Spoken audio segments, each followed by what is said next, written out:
Hola, soc Montse Matges i aquí tot ho farem.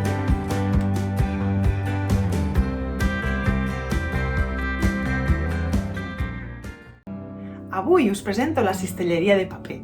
Aquesta tècnica consisteix en fer cistelles de paper amb els papers de diari. Primer es fan els tubets i llavors es comença a fer les cistelles.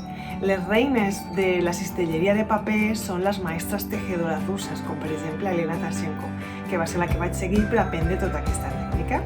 Llavors aquí al meu canal trobareu tot un seguit de vídeos amb els diferents passos o tècniques per fer la cistelleria de paper, com pot ser com fer els tubets, com pintar-los, com fer el redoblatge o l'acabament, com teixir el cul, com fer les tapes, com decorar-les, les diferents formes.